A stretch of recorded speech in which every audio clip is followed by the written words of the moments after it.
வெளிப்படுத்தல் 13:17 வசனம் சொல்லுகிறது, அந்த மிருகத்தின் முத்திரையாவது நாமத்தையாவது நாமத்தின் லெக்கத்தையாவது தரித்து கொள்ளுகிறவன் தவிர வேறு ஒருவனும் கொள்ளவும் விற்கவும் கூடாதபடிக்கு செய்தது. இது எதை பற்றி சொல்லப்பட்டிருக்கு? ஒருவேளை புதுசாக வந்தவங்க அல்லது இப்போதான் ஃபஸ்ட் டைம் இதை கேட்குறவங்களுக்குன்னு ஒரு 5 நிமிஷம் அது எதை பற்றி சொல்லப்பட்டிருக்கு அப்படின்னு கேட்டிங்கன்னா, கடைசி காலத்தில் ஒரு மிருகத்தினுடைய முத்திரை அப்படின்னா அங்கே வந்து மார்க் ஆஃப் த பீஸ்ட்னு இருக்கும் ஆங்கிலத்தில். ஒரு மிருகத்தினுடைய முத்திரை மார்க் அல்லது நம்பர் அல்லது ஒரு நேம், ஒரு எண்ணாவது அல்லது ஒரு பெயரையாவது பெற்றுக்கொண்டால் தான் எதையும் வாங்கவும் முடியும் விற்கவும் முடியும் என்கிறதான ஒரு நிலை வரும் அப்படின்னு சொல்லி பைபிள் சொல்லுது. 1900 வருஷத்துக்கு முன்னாடி கடைசி காலத்தில் இது நடக்கும் அப்படின்னு சொல்லியிருக்கு. மிருகத்தின் முத்திரைனா என்ன அப்படிங்கிறத மாத்திரம் நான் உங்களுக்கு சொல்லிட்டு, ஏன்னா அதை சொன்னதான் உங்களுக்கு இது புரியும். மிருகத்தின் முத்திரை அப்படின்னா என்ன? மிருகத்தினுடைய முத்திரை வெளிப்படுத்தல் 13ஆம் அதிகாரம் 1வது வசனத்தில், இதோ நான் கடற்கரை மணல் மேல் நின்றேன், அப்பொழுது சமுத்திரத்திலிருந்து ஒரு மிருகம் எழும்பி வர கண்டேன் அப்படின்னு இருக்கு. அந்த மிருகத்தின் முத்திரையை பற்றி தான் 17வது வசனம் சொல்லுது. அப்போ மிருகத்தின் முத்திரைனா என்ன, மிருகம்னா முதல்ல என்ன அப்படின்னு கேட்டிங்கன்னா, தானியேல் புஸ்தகம் 7ஆம் அதிகாரம் 23வது வசனம் வாசிங்கள் பார்ப்போம். தானியேல் புஸ்தகம் 7ஆம் அதிகாரம் 23வது வசனம். அவன் சொன்னது, அப்போ மிருகம் என்பது எதை குறிக்கிறது? ஒரு ராஜ்யத்தை குறிக்கிறது. ஒருவேளை நீங்கள் ஏன் தானியேலில் போய் இந்த வசனத்தை எடுக்கிறீங்க, ஏன் அந்த மிருகத்தை எடுக்கிறீங்க? பைபிளில் நிறைய மிருகம் இருக்கு, நீங்கள் தானியேல் 7ஆம் அதிகாரத்தில் எடுக்கிறதுக்கு என்ன காரணம் அப்படின்னு கேட்டிங்கன்னா, அந்த 3வது வசனத்தை வாசிங்க, 7:3 வாசிங்கள்.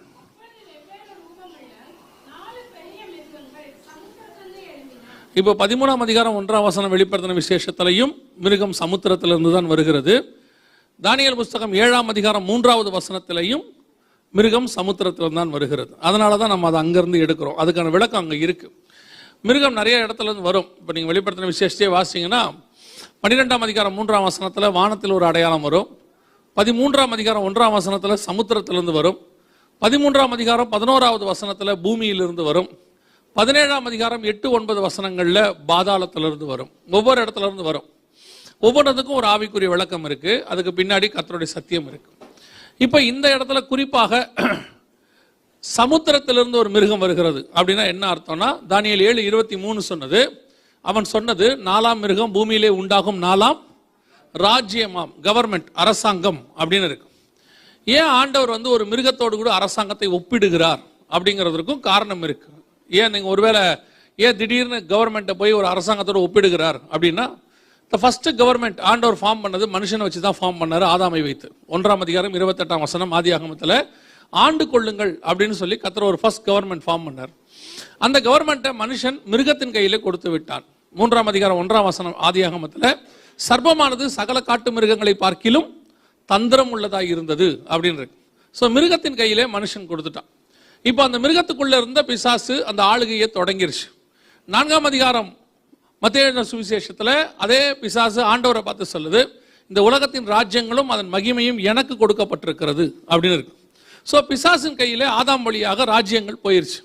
பிசாசு மிருகத்தின் வழியாக அதை வாங்கினபடினாலே அவன் யார் யாருக்கெல்லாம் கொடுக்கிறானோ அவர்களெல்லாம் மிருகத்தன்மை கொண்டவர்களாக இருப்பாங்க. அதனால தான் உலக ராஜ்யம் எல்லாமே மிருகத்தன்மை கொண்டதாகத்தான் இருக்கும். அந்த மிருகத்தினுடைய சுபாவம் மாறும். ஒவ்வொரு ராஜ்யம் ஒரு மாதிரி இருக்கும். நேபுகத்நேச்சாரை குறித்து சொல்லும் போது அவன் சிங்கத்தை போல இருந்தான் அப்படின்னு வசனம் சொல்லுது. மேதிய பெர்ஷியா சாம்ராஜ்யத்தை சொல்லும் போது கரடியை போல இருந்தது அப்படின்னு இருக்கு.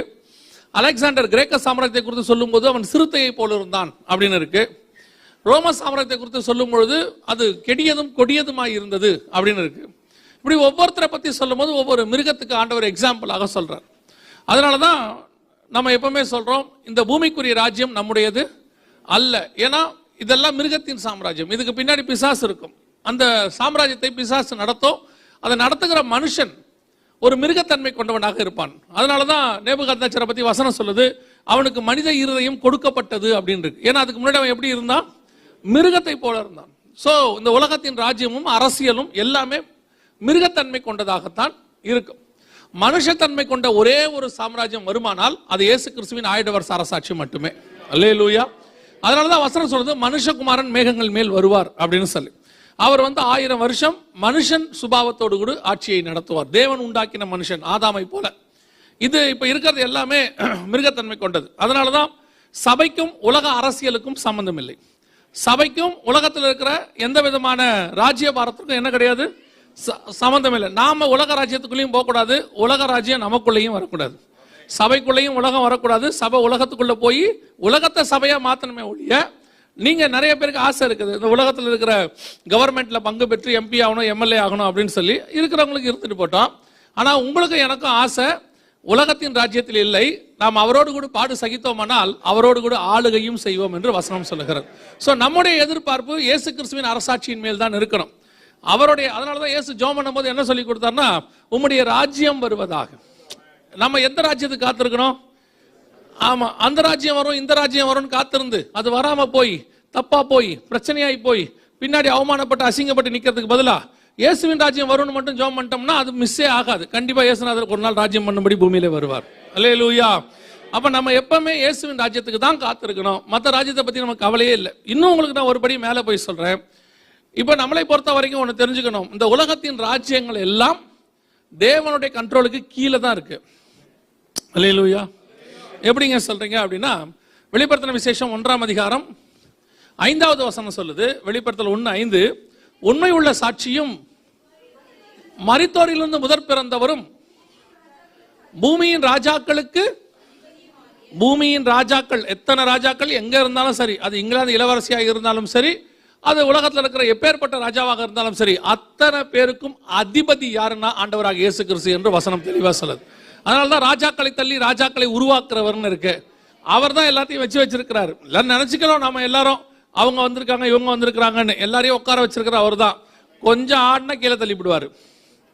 அதான் கர்த்தருடைய உண்மை. அதான், அதாவது நான் இப்போ சொல்றேன், ராஜ்யபாரம் மட்டும் இல்ல, எந்த ஒரு இடத்துலயும் உங்களை உட்கார வைக்கிறது கர்த்தர் தான் உட்கார வச்சிருக்கிறாரு. அங்க உட்கார்ந்துட்டு ஆண்டவரை மறந்துட்டு கொஞ்சம் நான் யார் தெரியுமா, என் படிப்பு என்ன தெரியுமா, என் அனுபவம் என்ன தெரியுமா, என் எக்ஸ்பீரியன்ஸ் என்ன தெரியுமா, கர்த்தர் தருவாரு. நான் யார் தெரியுமா, உன்னை உட்கார வச்சால் உன்னை கீழே இறக்கவும் எனக்கு தெரியும். ஆண்டவர் அடைக்கப்பட்ட கதவை திறக்கவும் தெரியும், திறக்கப்பட்ட கதவை அடைக்கவும் தெரியும். அவருக்கு முன்னாடி போயிட்டு என்ன செய்யக்கூடாது, நமக்கு இருக்கிறத வச்சுக்கிட்டு மேன்மை பாராட்டக்கூடாது. கர்த்தருக்கு நேரா தலையை உயர்த்தி வாழ்ந்தவனும் இல்லை, காலை பிடிச்சவன் கெட்டதும் இல்லை. அல்லேலூயா. அதனால உலகத்தின் ராஜ்யங்களை நம்பாதிருங்கள். இதெல்லாம் ஒரு கால் அழிந்து போகும், இந்த உலகமும் அழிந்து போகும். அழியாத ராஜ்யம் ஒன்று வருகிறது, நம்முடைய ஆண்டவராக இயேசு கிறிஸ்துவின் சாம்ராஜ்யம். அல்லேலூயா. அப்போ கடைசியா ஒரு சாம்ராஜ்யம் வரும். அந்த சாம்ராஜ்யம் தான் வெளிப்படுத்தின விசேஷம் 13ஆம் அதிகாரம் 17வது வசனம் சொல்லுது. த லாஸ்ட் டிக்டேட்டர் அப்படின்னு சொல்லுவாங்க. கடைசி சர்வாதிகாரி பூமியில் வரப்போகிறான். அவனுடைய அரசாட்சி குறித்து, அவனுடைய கவர்மெண்டை குறித்து, அவன் என்ன செய்வான் ஏது செய்வான் அப்படிங்களா அந்த 13ஆம் அதிகாரத்தில் சொல்லப்பட்டிருக்கு. எந்த ஒரு கவர்மெண்ட் எழும்பி வர்றது 1வது வசனத்தில் இருக்கு. அந்த அரசாங்கம் எப்படி இருக்கும் அப்படின்னு 2வது வசனத்தில் இருக்கு. அந்த அரசாங்கத்தில் ஏற்படக்கூடியதான ஒரு விபத்தை பத்தி 3ஆம் அதிகாரத்தில் இருக்கு. அந்த விபத்துல இருந்து அது எப்படி ஹீல் ஆகும்ன்றது 4வது வசனத்துல இருக்கு. அது எத்தனை மாசம் யுத்தம் பண்ணும்னு 5வது வசனத்துல இருக்கு. அது யார் யாரெல்லாம் ஜெயிக்கும்ங்கிறது 6வது 7வது வசனத்துல இருக்கு. அதனுடைய முடிவு 9, 10 வசனங்கள்ல இருக்கு. அது உதவி செய்யற இன்னொரு கவர்மெண்ட்டை பத்தி 11வது வசனத்துல இருக்கு. அது செய்ய போகிறதான அற்புதத்தை பத்தி 13வது வசனத்துல இருக்கு. அதோடு கூட கடைசியாய் அது பண்ண போகிற ஆளுகை எப்படிப்பட்டதாக கொடுமையானதாக இருக்கும், என்ன நடக்கும் அப்படிங்கிறது 16 முதல் 18 வசனத்துல இருக்கு. சோ வெளிப்படுத்தின விசேஷம் 13ஆம் அதிகாரம் முழுக்க முழுக்க ஒரு கவர்மெண்ட்டை பத்தியும் அதனுடைய எக்ஸ்பிளனேஷனை பத்தி மட்டும்தான் சொல்லப்பட்டிருக்கிறது. சோ இப்போ நம்ம என்ன பார்க்க போறோம் இன்னைக்கு அப்படின்னா, அந்த 17வது வசனத்துல ஒரு காரியம் சொல்லப்படுது. நீங்க அந்த 13ஆம் அதிகாரத்தை நீங்க 3ஆ பிரிச்சு படிக்கலாம். படிக்க இன்ட்ரெஸ்ட் உள்ளவங்க நீங்க படிங்க. நான் சொல்றேன், அதுல 3 விதமான ஆளுகை இருக்கும். 3 விதமான ஆளுகை. 5 முதல் 7 வசனங்கள்ல பாத்தீங்கன்னா யுத்தம் செய்து உலகத்தை பிடித்ததுன்னு இருக்கும். 42 மாதம் அளவும் யுத்தம் பண்ணும்படி அதற்கு அதிகாரம் கொடுக்கப்பட்டது அப்படின்னு இருக்கு. யார் யாரெல்லாம் ஜெயித்தது அப்படிங்கிறது 7வது வசனத்தில் இருக்குது. சகல கோத்திரத்தையும் ஜாதிகளையும் பாஷைக்காரரையும் ஜெயிக்கும்படி அதற்கு அதிகாரம் கொடுக்கப்பட்டது. சோ யுத்தம் பண்ணி உலகத்தை பிடிக்கும். 2வது 15வது வசனத்துல தன்னை வணங்காத யாவரையும் கொலை செய்யத்தக்கதாக மிருகத்தின் சொரூபத்திற்கு ஆவியை கொடுக்கும்படி அதற்கு சத்துவம் கொடுக்கப்பட்டது அப்படின்னு இருக்கு. இது ரிலிஜியன், மத ரீதியாக உலகத்தை தன்வசப்படுத்த போகிறது. 3வது 17வது வசனம் வாங்கவும் விற்கவும் கூடாதபடிக்கு செய்தது. இது எக்கானமி, வியாபாரம், உலகத்தினுடைய பொருளாதாரம். ஒன்று அரசியல் ரீதியாக யுத்த ரீதியாக, 2வது மத ரீதியாக, 3வது பொருளாதார ரீதியாக இந்த உலகத்தை அது பிடிக்கும் அப்படிங்கிறது தான் அந்த 13ஆம் அதிகாரத்தில் இருக்கு. இன்னைக்கு உலகத்தினுடைய வல்லரசுகள் எதை வேணா எடுத்து பாருங்க, இந்த 3க்குள்ள தான் அவங்க பிடிச்சிருப்பாங்க. இப்போ இங்கிலாந்து சாம்ராஜ்யமா இருக்கட்டும், அவங்க யுத்தம் பண்ணி தான் உலகத்தை பிடிக்க வந்தாங்க. கடைசியா பாத்தீங்கன்னா அவங்க வியாபாரம் பண்ணி பிடிச்சாங்க. ஈஸ்ட் இந்தியா கம்பெனின்னு சொல்லி வியாபாரம் பண்ணி ஃபர்ஸ்ட் அவங்க வியாபாரியா தான் உள்ள வந்தாங்க. சிலர் வந்து மத ரீதியாக உள்ளே வந்து நாடுகளை பிடித்தார்கள். அலெக்சாண்டர் போன்றவங்க யுத்தம் பண்ணி உலகத்தை பிடித்தார்கள். இந்த 3 கேட்டகரி தான் இருக்கு. இந்த 3 கேட்டகரி தவிர வேற ஒண்ணுமே இல்லை. ஸோ இப்போ நம்ம என்ன பார்க்க போறோம்னா, கடைசி காலத்தில் எக்கானமி இது இல்லாமல் வாங்கவும் விற்கவும் கூடாதபடிக்கு ஒரு அரசாங்கத்தின் முத்திரை, அதனுடைய பெயர், அதனுடைய பெயருக்கு வரக்கூடியதான ஒரு நம்பர் அப்படின்னு சொல்லப்பட்டிருக்கு. இப்போ அதற்கான ஆயத்த பணி ஏறக்குறைய ஒரு 25 ஆண்டு காலமாக நடக்குது. உலகளாவிய மோர் தென் 25 இயர்ஸ் அவங்க என்ன பண்ணிக்கிட்டு இருக்கிறாங்கன்னா, இந்த உலகத்தை தங்கள் வசப்படுத்துறதுக்கான எக்கானமியை கண்ட்ரோல் பண்றதுக்கான வேலைகளை அவங்க செஞ்சுக்கிட்டே இருக்கிறாங்க. அதுல குறிப்பா இந்த கடைசி காலத்துல நம்ம அத்தனை பேருக்கும் இப்படிப்பட்டதான ஒரு மிக முக்கியமான காரியத்தை கொடுக்குறாங்க. இது இந்தியாவில் கொடுக்கறது. இதுக்கு ஆதார்னு பேரு. உலகளாவிய கார்டு இந்த மாதிரி இருக்கு. ஐசின்னு சொல்லுவாங்க, ஐடி கார்டு அப்படின்னு சொல்லுவாங்க. உலகளாவிய எல்லா நாட்டிலையும் இது கொடுக்கப்படுகிறது. இத இப்போ உங்க ஊர்ல வந்து அதுக்கு பேர் இகாமான் பேர் இருக்கு இல்லையா? இருக்குதானே? சிபிஆரா? சிபிஆர்னு இருக்கு. இப்போ இந்தியாவில் வந்து ஆதார்னு இருக்கு, மலேசியாவில் மை கார்டுன்னு இருக்கு, கனடாவில் சின் கார்டுன்னு இருக்கும், சோஷியல் இன்சூரன்ஸ் நம்பர் அப்படின்னு இருக்கும். ஒவ்வொரு ஊரில் அதுக்கு ஒரு பேர் உண்டு. காமனாக சொன்னால் MNIC, multi purpose national ID card அப்படின்னு பேர். இதுதான் வெளிப்படுத்தல் 13-17ங்கிறதுக்கு என்ன ஒரு ஆதாரம் அப்படின்னு கேட்டீங்கன்னு சொன்னா, முதலாவது அந்த வசனத்தில் உள்ளபடியே அதுல ஒரு மிருகத்தின் முத்திரை, ஒரு அரசாங்கத்தின் முத்திரை இருக்கும், ஒரு கவர்மெண்டினுடைய முத்திரை ஒன்று இருக்கும். நீங்க எந்த கார்டுல பாத்தீங்கன்னா இருக்கும், உலகளாவிய மலேசியாவோ ஸ்ரீலங்காவோ அல்லது வந்து யுஎஸ்ஓ உங்க பஹ்ரைனோ ஏதோ ஒரு சிம்பிள் ஒன்று இருக்கும், ஒரு அரசாங்கத்தின் சிம்பிள் இருக்கும். ரெண்டாவது அந்த அரசாங்கத்தினுடைய பெயர் ஒன்று இருக்கும். மூன்றாவது ஒரு நம்பர் ஒன்று கொடுப்பாங்க. உங்க எல்லாருக்கும் என்ன கொடுத்துருக்காங்க? சிபிஆரா? சிபிஆர் நம்பர், அதுக்கு பேரு ஒரு நம்பர் கொடுத்திருப்பாங்க. இது இல்லாமல் அந்த வசனம் சொல்லுது, இது இல்லாமல் வாங்கவும் விற்கவும் கூடாதபடிக்கு செய்தது அப்படின்னு சொல்லப்பட்டிருக்கு. இப்ப கடைசி காலத்துல உலகளாவிய எல்லா நாடுகளிலும் இப்படி ஒரு ஐசி மெத்தட் இம்ப்ளிமெண்ட் பண்ணப்படுகிறது. 1995க்கு பிறகு பைலட் மெத்தடாக மலேசியாவில் ஃபர்ஸ்ட் இம்ப்ளிமெண்ட் பண்ணாங்க. அப்படியே கொஞ்சம் கொஞ்சமா உலகளாவிய எல்லா நாடுகள்லையும் இப்படி ஒரு ஐசி, அதாவது இதோடைய நோக்கம் என்னன்னா, நம்ம அத்தனை பேரையும் ஒரு நம்பர் சிஸ்டம்குள்ள கொண்டு வராங்க, அத்தனை பேரையும் ஒரு எண்ணிக்கைக்குள்ள கொண்டு வராங்க. இந்த நம்பர் சிஸ்டம் எண்ணிக்கைக்குள்ள கொண்டு வருவதற்கு என்ன காரணம் அப்படின்னா, அதுக்கு நிறைய காரணம் இருக்கு. ஒன்று, நம்மளை வந்து ஒரு மிகப்பெரியதான ஒரு கணக்கெடுப்புக்குள்ள வச்சுட்டாங்க, கொண்டாந்து நிறுத்தியாச்சு. மக்கள் தொகை கணக்கெடுப்பு இல்லை. நல்லா கவனிங்க, நான் பேசுறத கொஞ்சம் நல்லா கவனிச்சிங்கன்னா தான் உங்களுக்கு புரியும். மக்கள் தொகை கணக்கெடுப்பு இல்லை. மக்கள் தொகை கணக்கெடுப்பு என்பது எடுக்கும் போதே தப்பா போயிடும். நான் சொல்றது புரியுதா? நீங்க எடுத்துக்கிட்டு இருக்கும் போதே பக்கத்து தெருவுல குழந்தை பிறந்துடும். இந்த தெருவில் எடுத்துட்டு அடுத்த தெருவுக்கு போவீங்க, அதுக்குள்ளே அந்த தெருவில் என்ன செஞ்சிடும். அதனாலதான் நீங்க எப்பவுமே மக்கள் தொகை கணக்கெடுப்பை பார்த்தீங்கன்னா ஆஸ்பர் அப்படின்னு சொல்லி ஒரு டேட்டை போட்டு வச்சிருப்பாங்க. இந்த டேட் பிரகாரம் உலகத்தில் இவ்வளவு மக்கள் தொகை இருக்குன்னு. இது அந்த கணக்கெடுப்பு கிடையாது. இது நம்ம அத்தனை பேரையும் கண்ட்ரோல் பண்ணக்கூடிய கணக்கெடுப்பு. நம்ம எல்லாருக்கும் ஒரு பேர் வச்சிருக்கிறாங்க. ஆல்ரெடி நம்ம அப்பா அம்மா நமக்கு என்ன வச்சிருக்கிறாங்க? ஒரு பேர் வச்சிருக்கிறாங்க. ஆனா உங்களுக்கு அல்லது நமக்கு அவங்க ஒரு பேர் வைக்கிறாங்க. இப்போ உதாரணமா பார்வோன் வந்து யோசேப்புக்கு ஒரு பேர் வச்சாரு, ஞாபகம் இருக்குதா? சாத்தான் பின்னையோ. ஒரு நிமிஷம் அரண்டேன், சாத்தான் பின்னையா. அதுக்கப்புறம் நேபுகாத்நேச்சார் கூட்டிட்டு வந்து என்ன பண்றாரு? தானியேலுக்கு ஒரு பேர் வைக்கிறாரு இல்லையா? ஷாத்ராக் மேஷாக் ஆபேத்நேகுக்கு அவர் வச்ச பேர் தான் ஷாத்ராக் மேஷாக் ஆபேத்நேகு. அவங்க பேர் அனனியா மிஷாவில், அது வேற பேர். தானியேலுக்கு ஒரு பேர் வைக்கிறாரு, பெல்ஷாத்சார் அப்படின்னு சொல்லி. அதே மாதிரி இப்போ எஸ்தருக்கு, எஸ்தருங்கிறது அந்த ஊர் பேரு. அந்த அம்மாக்கு என்ன பேர் இருக்குது? அக்ஸார் ஒரு பேர் இருக்குது. ஸோ இப்படி ஒவ்வொருத்தருக்கும் அந்தந்த அரசாங்கத்தில் ஒரு பேர் வைப்பாங்க, அந்தந்த கவர்மெண்ட்ல வரும்போது ஒரு பேர் வைப்பாங்க. இப்போ நம்ம எல்லாருக்கும் உலகளாவிய ஒரு வல்லரசு உருவாக போகுது, வேர்ல்டு வைட் ஒரு ஒன் வேர்ல்ட் கவர்மெண்ட். இப்போ அடிக்கடி ஒரு வேர்டு ஒன்று கேட்டுக்கிட்டே இருக்கிறீங்களா?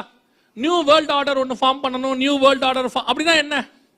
நியூ வேர்ல்டு ஆர்டர்னா என்ன அப்படின்னு கேட்டீங்கன்னு சொன்னா, உலகளாவிய ஒரே சட்டத்திட்டம், உலகளாவிய ஒரே அமைப்பு, எல்லாத்துக்கும் ஒரே விதமான அரசாங்கம், ஒரே விதமான மருத்துவம், ஒரே விதமான வரி திட்டம், ஒரே விதமான மொழி, எல்லாம் வேர்ல்டு வைடு. அப்படி சாத்தியமா அப்படின்னு கேட்டீங்கன்னா, இது ஒரே ஒரு இடத்துல சாத்தியமா இருந்துச்சு. எங்க? ஏதாவது ஐடியா இருக்கா? பாபிலோன்ல இருந்துச்சு, பாபேல் கோபுரத்தில் இருந்துச்சு. 11ஆம் அதிகாரம் ஆதியாகமத்தின் புஸ்தகத்தில் அவங்க ஒரே யோசனை உள்ளவர்களாக இருந்தாங்க, அவங்க வந்து ஒரே மொழியா இருந்தாங்க, அவங்க அத்தனை பேரும் ஒரு கோபுரத்தை கட்டினாங்க, தங்களுக்கு பேர் உண்டாகும்படிக்கு அதை செய்தார்கள் இருக்கு. கர்த்தர் அதை தாறுமாறாக்கினார், பாஷைகளை என்ன செஞ்சிட்டாரு? தாறுமாறாக்கிட்டார்.